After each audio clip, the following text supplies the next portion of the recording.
Yo, what's good guys? It's Mo from Mo's Football. I'll be talking about Chelsea versus Burnley today.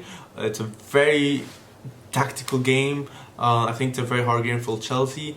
It's not as easy as you guys think. Burnley is a very strong team, especially in defense. The 4-4-2, it's like having two walls, four over there, four over there, the way Burnley lines them up.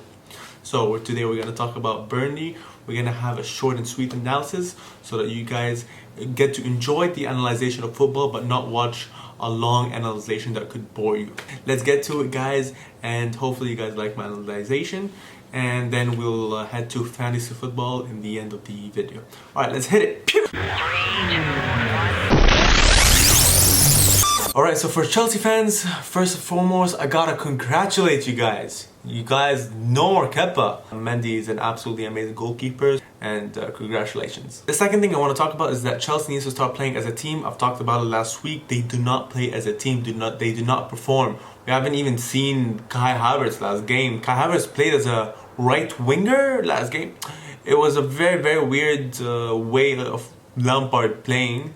Lampard has to go back to the 4-2-3-1 formation because he's playing such a strong defensive team such as Burnley. Like, come on, man. Like, you gotta go back to the 4-2-3-1 formation. You gotta find the space. You gotta let Kai Havertz play football. Like, you're really limiting Havertz's options. You're really limiting Havertz's skills.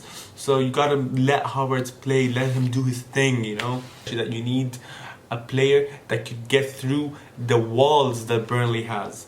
And Ziyech is the right person to do that. Mount, of course, he's very skillful, but Ziyech has the edge, you know, that move, that skiller aspect of Ziyech, is like quick, like lightning when he starts to dribble.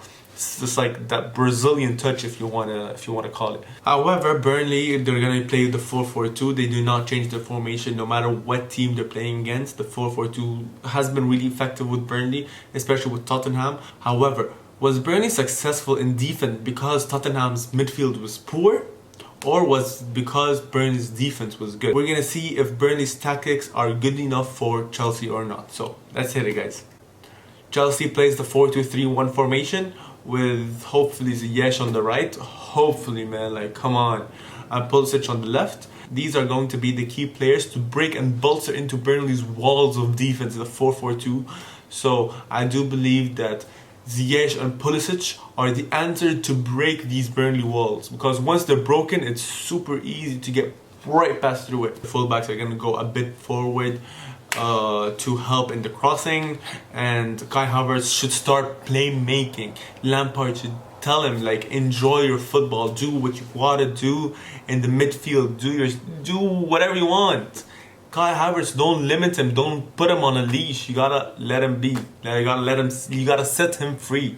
So that's what I gotta say about Chelsea's attack against Burnley. So let's head to Chelsea's defense.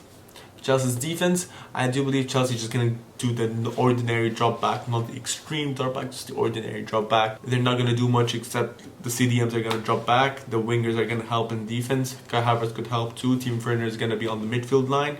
In case of a counter-attack, just Werner bolsters with his absolutely amazing pace. So that's it for Chelsea's defense. Let's get to Burnley. For Burnley, you got the 4-4-2 formation. The 4 at the midfield play the exact same way the 4 in the defense play. It's basically two walls. So you got you got the first layer of defense in the midfield, and then you got the second layer of defense in the midfield. So you have to get past two walls.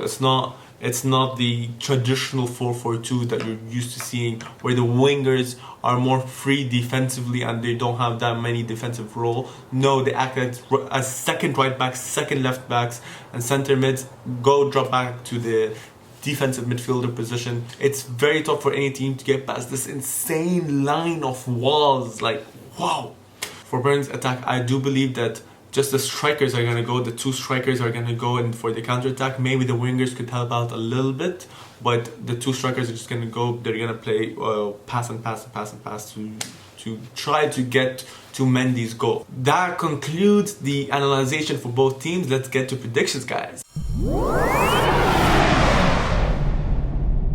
For predictions, I got Chelsea winning 1-0. Here's the thing, Burnley failed to score a goal against West Brom, which is one of the weakest defense in the Premier League this season.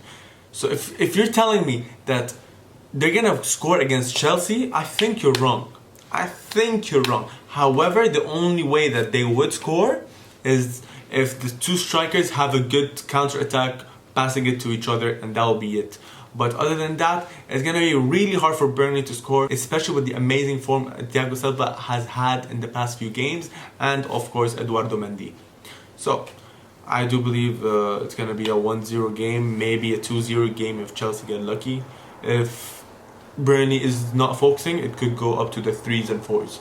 But for starters, let's stick to 1-0 because of the wall that Burnley has, the two walls that Burnley has. That concludes the analyzation of the entire match. So let's head to fantasy football. Let's go, guys. Pew, pew.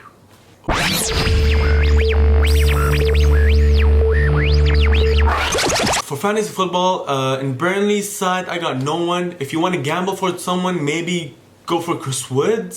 But I wouldn't choose him, to be honest. It's just not worth it, not worth the money. And on the other side, you got 3 players.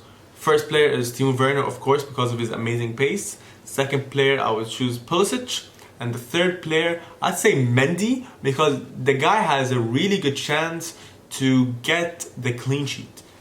Like I said, Burnley failed to score a goal against West Brom. So I don't think they'll be able to score a goal against Chelsea, especially with their amazing defense, like I said. So yeah, so I do believe these are the fantasy stars of the game.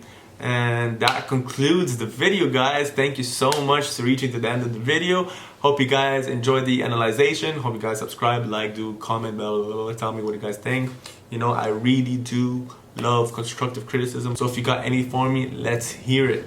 And I hope I provided some useful intel for you in this game. And see you soon. Take care, guys.